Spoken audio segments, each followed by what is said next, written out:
The little girl said to the billionaire CEO on the flight, "Sir, could you pretend to be my dad?" The plane gave a small shiver as it began to sink through the clouds. Seatbelt lights glowed. Window shades stayed half closed. Most people had gone quiet, lost in music, sleep, or the dull hum of travel. But in seat 3A, Grant Mercer was still working, fingers moving fast across his laptop, eyes locked on numbers that could shift billions by sunrise. Then a tiny hand touched his sleeve. Grant turned, ready to give a quick apology to a flight attendant. Instead, a little girl stood in the aisle with a worn, stuffed rabbit tucked under one arm. One of her socks was pink, the other was yellow. Her curls looked like they had been brushed in a hurry, but her eyes were steady. "Sir," she said softly, "could you pretend to be my dad just for one day?" Grant Mercer had spent half his life learning how to stay untouched. As CEO of Mercer Dynamics, he had trained himself to move through pressure without feeling it. Markets crashed. Deals failed. Men lied. He adapted. That was what made him rich. That was what made him untouchable. But that one small question, spoken in a child's clear voice over the low engine noise, cut through every wall he had built. He stared at her. She did not smile. She did not look embarrassed. She just waited. Behind her, a woman pushed into the aisle so quickly her shoulder bumped a seat. She wore pale blue scrubs that looked wrinkled from long hours. Her hair had slipped from its clip. Dark circles sat under her eyes. She dropped to one knee beside the girl, breathing hard. "Sadie," she whispered. Then she looked up at Grant, shame and panic across her face. "I am so sorry. She never does this. We didn't mean to bother you." The girl held the rabbit tighter. "I'm not talking to a stranger," she said. Grant blinked once. The woman let out a tired breath, like she did not have the strength to explain. She reached for the child's hand, but the girl stayed where she was. "We'll go back to our seats," the woman said quickly. "Again, I'm sorry." "What's her name?" Grant asked. The woman looked surprised by the question. "Sadie," she said after a beat. "Sadie James." Sadie stepped a little closer to him. "Tomorrow is Dad Day at school," she explained. "Everybody gets one. I don't." Grant looked at her, then at the mother.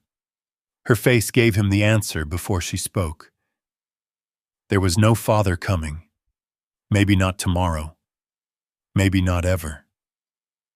"But you look like someone who might say yes," Sadie added. The words were so simple that they left no place to hide. The flight attendant standing 2 rows back had stopped moving. A man across the aisle lowered his newspaper. The whole little corner of the plane seemed to hold its breath. The mother stood up slowly, her face turning red. "Please forget this happened," she said. "She's tired." "What time?" Grant asked. She frowned. "What? What time is Dad Day?" The little girl answered first. 10 o'clock. Grant closed his laptop. He did not know why he did it. He only knew he could not keep looking at screens after that. "I'll be there," he said. Sadie smiled then, small and bright, and so full of trust that it hit him harder than her question had. "Just for one day," she said. Grant gave one slow nod. The plane kept descending toward Washington, but something in him had shifted before the wheels ever touched the runway. That night, Grant sat alone in his glass-walled penthouse above the city. 3 large monitors filled the room with cold light. Reports streamed across them. Charts rose and fell. Forecasts blinked. His phone buzzed twice with messages from his board. Another deal. Another decision. Another morning waiting to be won. But his hands stayed still. On the coffee table sat a legal pad covered in numbers. On the screen was an unfinished presentation. Yet all he could hear was the voice of a child on a quiet plane. Could you pretend to be my dad just for one day?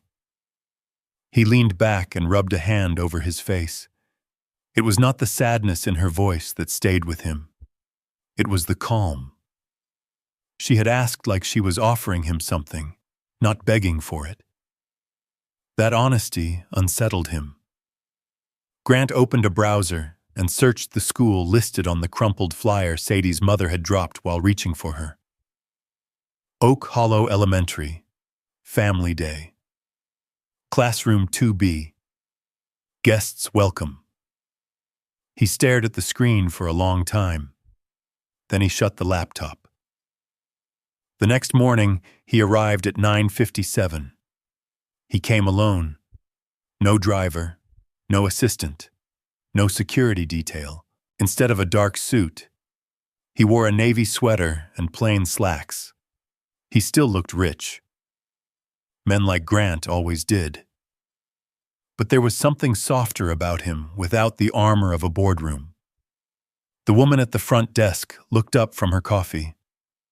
"Can I help you?" "I'm here for Sadie James." She glanced at the clock. "Relationship?" Grant paused. "She invited me." The receptionist studied him over the rim of her glasses. "Are you her father?" He thought about saying no. He thought about explaining everything. Instead, he heard the child's voice again. Just for one day. "I'm filling in," he said. The woman slid a visitor sticker across the desk and pointed him down the hall. Classroom 2B was already full when he reached it. Fathers crouched beside tiny desks. Some helped with scissors and paper. Others laughed while wearing badly made construction paper crowns. One man was reading aloud in a deep, dramatic voice while children clapped around him. The room smelled like crayons, glue, and warm apple juice. Grant stopped at the door. Then Sadie looked up. She was sitting cross-legged by a low table with markers scattered around her. When she saw him, she did not run or wave or call out.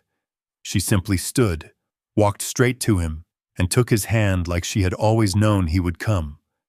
His throat tightened. "You're late by 3 minutes," she said. Grant looked at the clock. "I'll try to recover." That made her smile again. Her teacher came over, a kind-faced woman in a sunflower print dress. "You must be Mr. Mercer," she said. "Sadie told us you work in business." "Something like that," he said. Sadie pulled him toward the first table. They made paper crowns, or rather, Sadie made one while Grant struggled with tape and bent gold cardboard the wrong way. She watched him with serious eyes, then took the tape from his fingers. "You're pressing too hard," she told him. "I've been told that before." At the next station, they read picture books. At the next, they built small houses from colored blocks. Sadie made one with a blue roof and 2 windows. Then she added a 3rd window and looked at it for a long second before saying nothing at all. Later, at the Play-Doh table, she shaped 3 little figures. One was tall, one medium, one tiny.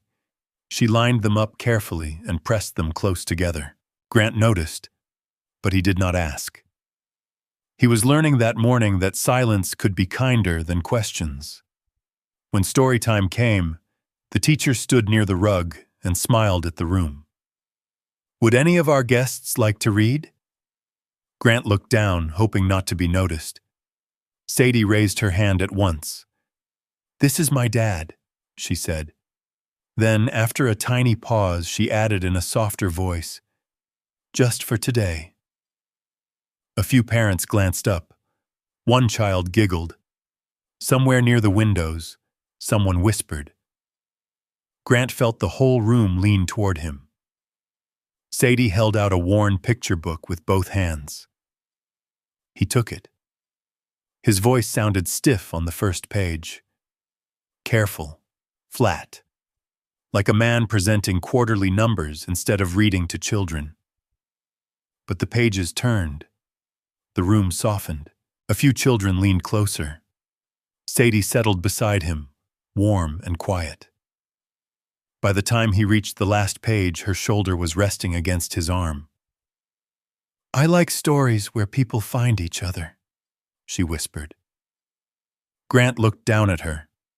For one strange, aching moment, the room blurred around the edges. He did not answer. He was not sure he could. When the bell rang and the children began putting away crayons and glue sticks, Sadie reached into her backpack and pulled out a folded paper. She opened it on the low table between them. It was a drawing. 3 stick figures stood in front of a house under a bright yellow sun. One tall, one medium, one little girl in pink.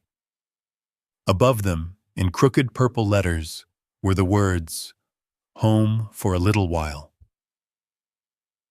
Grant stared at the page. Then he heard another voice behind him. Not the teacher, not a child. Sadie's mother.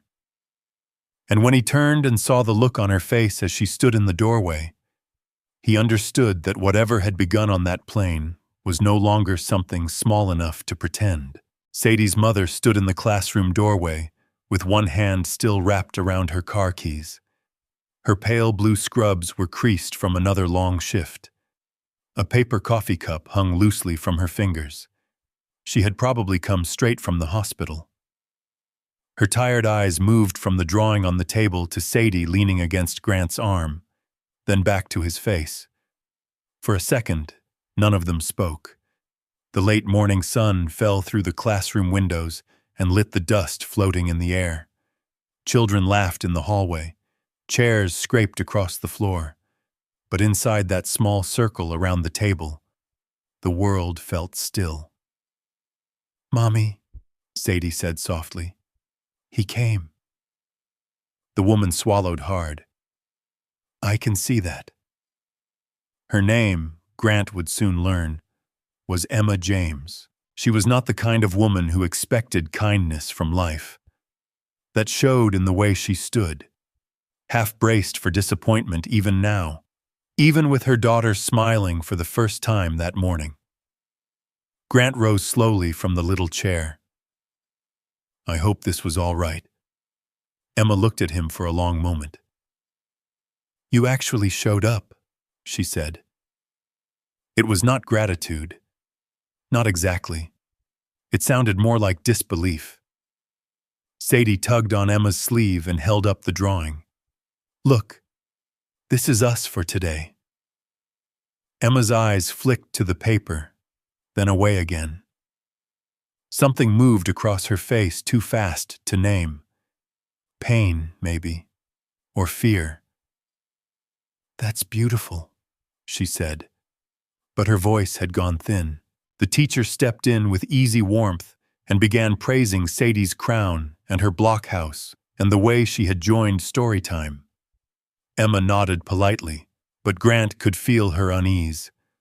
A stranger did not belong in their life this quickly. A man like him, least of all. When the room began to empty, Sadie slipped her hand into Grant's again. "Can you walk us outside?" Emma opened her mouth to say something, then stopped. Maybe she was too tired to fight the small things. Maybe she saw how gently he looked at her daughter. Whatever the reason, she only gave one short nod. The 3 of them walked down the hallway together. Sadie skipped between them, holding her stuffed rabbit in one hand and Grant's fingers in the other. Student art covered the walls. Construction paper suns, handprints, spelling words. On a bulletin board near the exit, a poster read, "Family comes in many shapes." Grant caught Emma glancing at it before she looked away. Outside, the spring air felt cool and clean after the warm classroom. Parents loaded children into cars. A crossing guard laughed with a group of boys near the curb. Somewhere in the distance, a dog barked. Sadie turned to him on the sidewalk. "Do you have to go now?" Grant looked at Emma first. Her shoulders tightened. "I have work," he said carefully. Sadie lowered her eyes. "Oh." It should have ended there. Cleanly, kindly. One school visit. One promise kept. One good deed folded away and remembered when it was useful. That was the kind of man Grant Mercer had been for years. Measured, controlled, temporary. But when Sadie looked disappointed, something old and buried shifted inside him. "Maybe," he said slowly, "I could come by again sometime, if your mom says it's okay." Emma's head came up at once. "That isn't necessary." Sadie's face fell. Grant did not argue. "Of course." Emma drew a slow breath, then crouched to zip Sadie's jacket. "Say thank you." Sadie hugged the stuffed rabbit to her chest and looked at Grant with those same steady eyes from the plane. "Thank you for being my dad today." The words hit harder out in the daylight. Grant gave a small nod, because anything more might have broken something loose in him. Then he watched them walk away. Emma's car was old, silver, and dented near the back bumper. Sadie climbed in and pressed her hand to the window. Grant lifted his hand once in return. Then the car pulled into traffic and disappeared. He stood there longer than he meant to. By late afternoon, he was back in his office on the top floor of Mercer Dynamics. Glass walls, quiet carpet, a skyline view built for men who wanted to feel above the world. On the conference table sat a stack of contracts waiting for his signature. A 10-foot screen displayed financial projections. His assistant was already 3 messages deep into the next crisis. "Asia wants confirmation by 6, she said, "and the board moved tomorrow's review to tonight. Also, the legal team needs your decision on the acquisition language." Grant heard every word. None of it landed. He signed where he needed to sign. He answered what he had to answer. He sat through 2 calls and barely remembered either. More than once, he found himself staring at the margin of a report where he had written without realizing it. Home for a little while. At 7:40 that night, after the board meeting finally ended, Grant stood alone in his office with the city burning below him in gold and white lights. He took out his phone and looked at the picture he had snapped of Sadie's drawing while she was washing glue from her hands. 3 figures in front of a house, a family sketched in purple and pink. He should have deleted it. Instead, he slipped the phone back into his coat and drove across the city. St. Catherine Children's Medical Center smelled like antiseptic, floor polish, and old coffee. The lights in the main hallway were too bright. Nurses moved quickly past him in soft-soled shoes. Somewhere, a child was crying. Somewhere else, someone laughed too loudly in the way tired people do when they are trying not to sink. Grant approached the front desk and gave Emma's name. The woman behind the counter studied him. "Family?" He almost said no. Instead, he answered, "I'm here to see Emma James, if she's free." Emma was in pediatric recovery, checking a chart when she heard his voice behind her. "Mr. Mercer?" She turned so quickly the folder in her hand slipped against the counter. Grant stood near the nurse's station, still in his dark coat, still looking too expensive for the place, but somehow not cold anymore. "I'm sorry to come without warning," he said. Emma stared at him. "You came to the hospital." "I did." Why? That was harder to answer than he expected. He had told himself it was curiosity, that he wanted to know more about Sadie, about why a child so quiet could look straight through him and ask for something so impossible. But standing there under the hard lights, with Emma watching him carefully, he knew that explanation had already worn thin. "I wanted to see how she was doing," he said at last. Emma folded her arms. "You don't know us." "No. She gets attached easily when someone is kind, and then she gets hurt." He let that truth land. "I'm not here to hurt her." Emma's jaw tightened, like she had heard promises before and buried them all. Before she could answer, a small voice floated from down the hall. "Grant?" Both of them turned. Sadie stood near the doorway to a waiting room, rabbit tucked under her arm, one shoelace untied. Her curls were loose and messy from the day, but her face changed the second she saw him. It lit from the inside. She walked toward him without fear. Grant knelt before she reached him. "I brought you something," she said.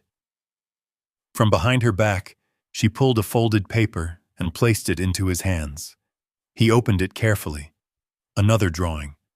This time the three figures stood beneath a moon instead of a sun. The tall man wore square glasses. The little girl had a pink bow in her hair. The woman stood in the middle with one hand reaching toward both of them. Above them she had written, "You came back."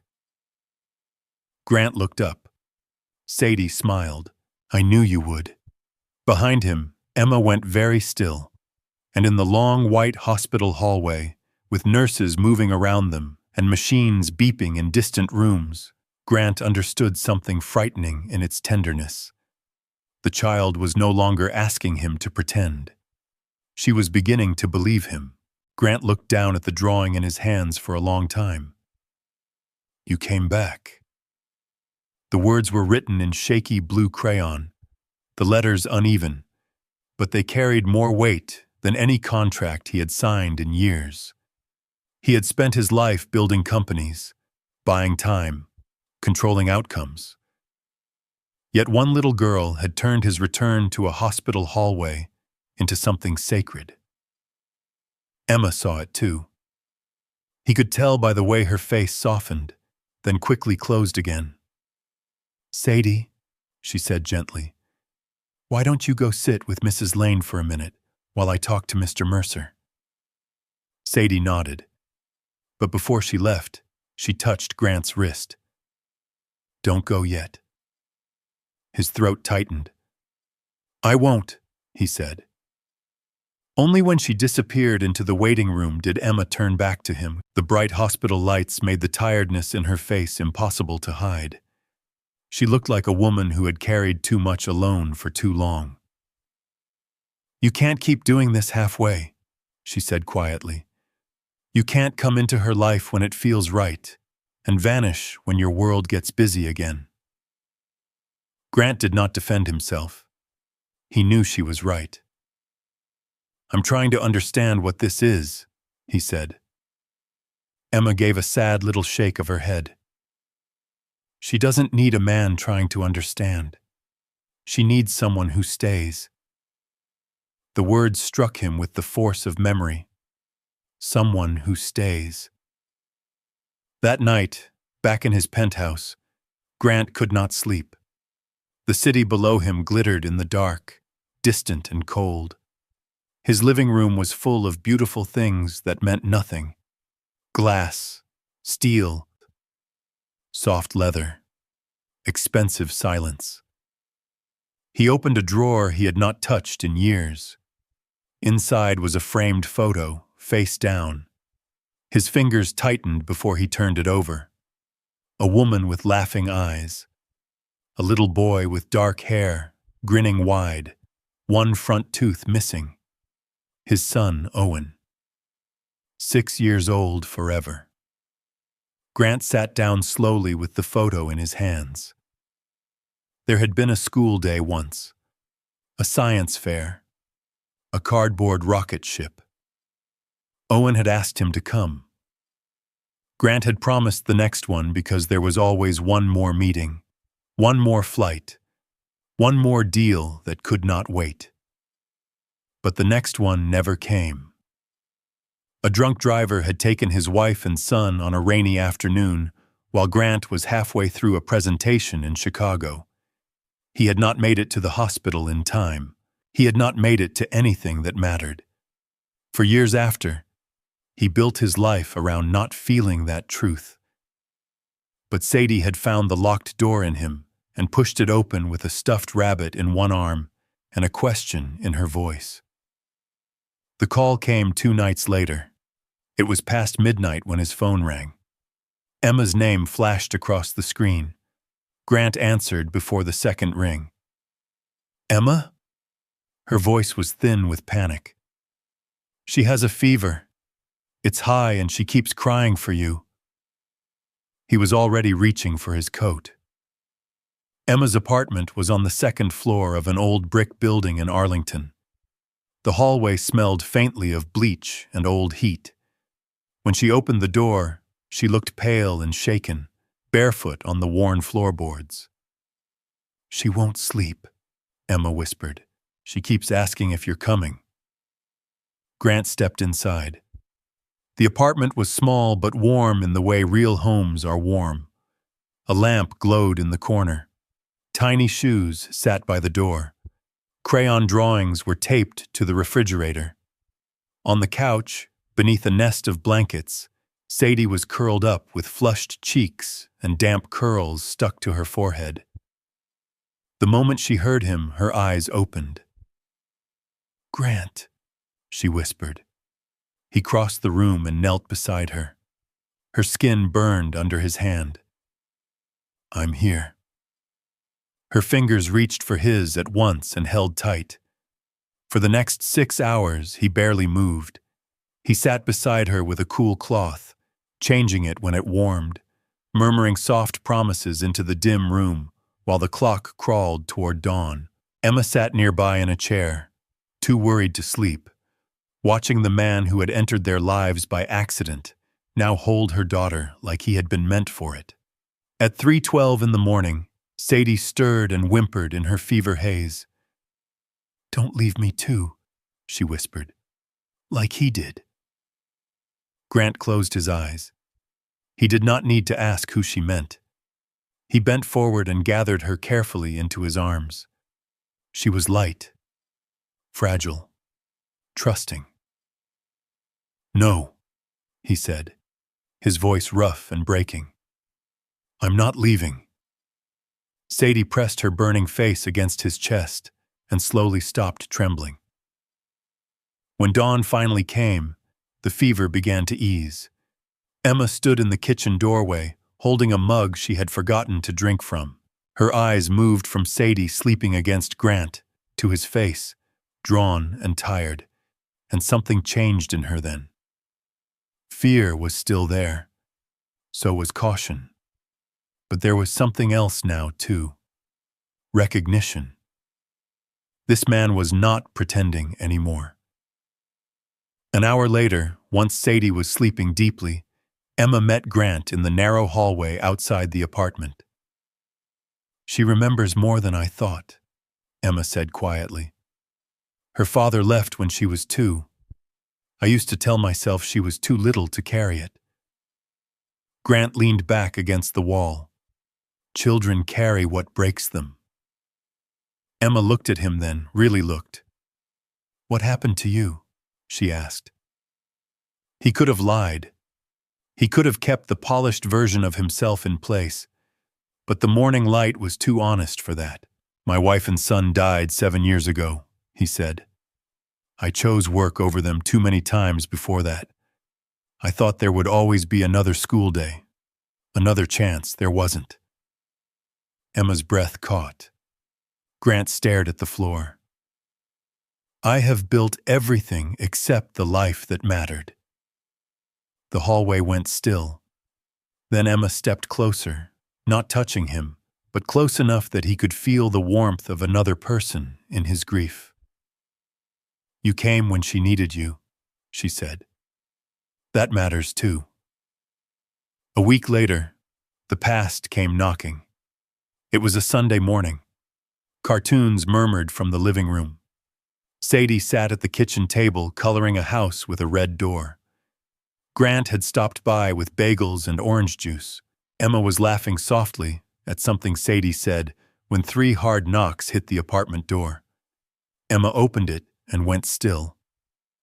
A man stood on the landing in a tailored coat with polished shoes and a smile that never reached his eyes. "Caleb." Grant looked up from the kitchen. So that was him. Caleb Hart was Sadie's biological father. Wealthy, ambitious, the kind of man who knew exactly how to sound respectable while staying empty inside. He had been gone for nearly 7 years. No calls, no visits, no birthday cards. Nothing. Now he stood on the porch like he had every right in the world. "I heard things have changed," Caleb said. His eyes flicked past Emma into the apartment. "I want to see my daughter." "She isn't your daughter when it's convenient," Emma said. His mouth hardened. "Legally, she is." Grant rose slowly from the table. Emma stepped outside and pulled the door mostly shut behind her, but voices carried through the thin wood. "You vanished," Emma said, trying to keep her voice low. "She cried for months. I wasn't ready then. And now?" Caleb adjusted his cuff. "Now I am."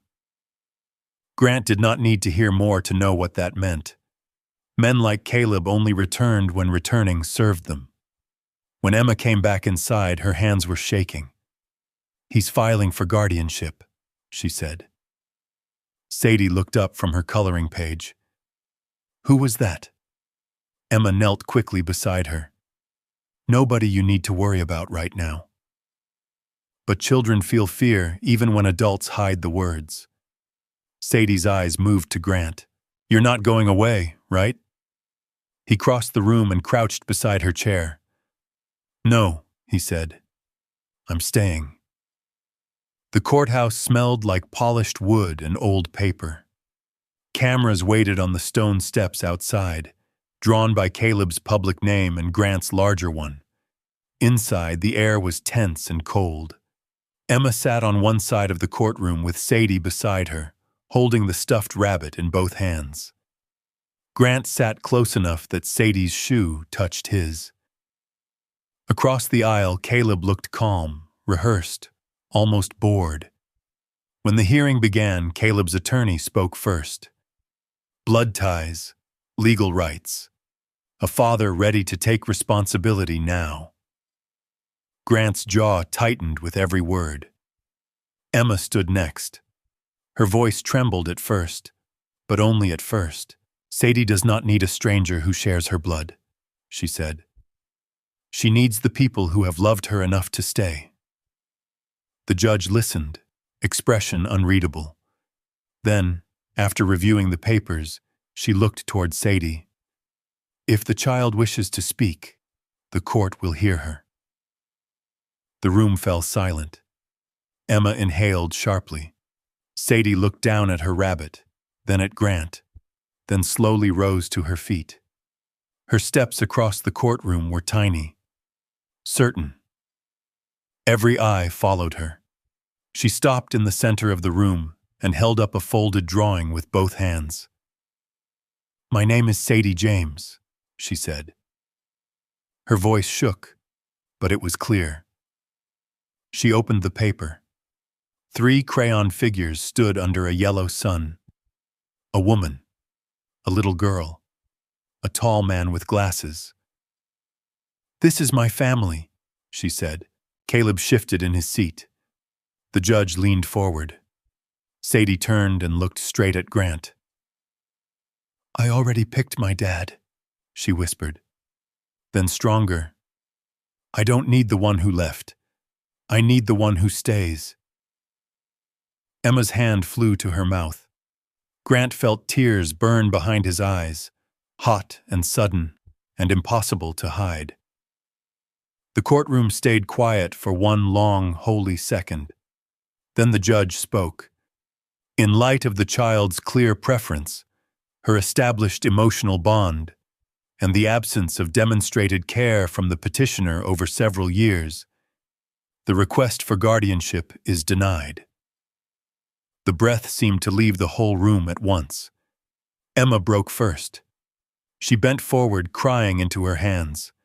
Grant caught her shoulder. Sadie ran straight into him, and he lifted her into his arms as if he had been waiting his whole life to do exactly that. Outside, the afternoon sun washed the courthouse steps in pale gold. Reporters called names. Cameras flashed. But none of it mattered. Sadie wrapped both arms around Grant's neck. "You came," she whispered. "I always will." Emma stood beside them, wind moving through her hair, her eyes full of something deeper than relief. That night, after the city had quieted, Grant stood alone on Emma's small balcony. Traffic hummed below. Somewhere far off, a siren rose and faded. Emma stepped beside him. He did not look at her right away. "I keep thinking about Owen's backpack," he said quietly. "The one I packed the night before his science day. He wanted to build a rocket. I told him I'd come next time." Emma listened without interrupting. Grant's voice thinned. There was no next time. For a moment, he said nothing. Then he looked at her, all the armor gone. "I can't fix what I lost," he said. "But when Sadie asked me not to leave, I knew if I walked away now, I would lose what was left of me too." Emma's eyes filled. "You are not too late for this," she whispered. He let out a slow breath, like a man setting down a weight he had carried for years. Inside, Sadie was asleep on the couch with a picture book open on her chest. Later, Grant lifted her gently and carried her to bed. Half asleep, she curled her fingers around his hand. "You're still here?" she murmured. "I'm still here." The next month, Grant stood in front of the Mercer Dynamics board. Screens around him showed forecasts, profits, expansion models, the usual language of value, the usual clean numbers that never bled. But when he spoke, his voice carried something the room had never heard from him before. "We build systems to read emotion," he said. "But empathy cannot be treated like noise in the data. If we cannot understand what it means for a child to trust the one person who stayed, then we are not building intelligence. We are building emptiness." Some of them stared. Some of them looked away. He did not care. For the first time in years, Grant was not speaking to impress anyone. He was speaking like a man who had finally remembered what mattered. Spring turned warm. At Oak Hollow Elementary, Family Day came again. Children stood near the front of the classroom holding projects made from cardboard and paint. Sadie clutched a small paper rocket with silver stars glued to the sides. She kept glancing toward the door. Then it opened. Grant stepped in, slightly out of breath, tie loosened, carrying a second rocket just like hers. "Sorry," he said with a smile. "Traffic tried to stop me." The whole room laughed. Sadie beamed so hard it changed her whole face. She ran to him, and he knelt to catch her. This time, no one had to pretend. That evening, after dinner, the dishes were done and the apartment smelled faintly of soap and tomato sauce. Sadie had fallen asleep with her rabbit tucked under her chin. Emma stood by the sink, watching Grant tape the broken wing back onto the cardboard rocket. "You keep showing up," she said softly. Grant looked up. "I plan to." Emma crossed the room slowly.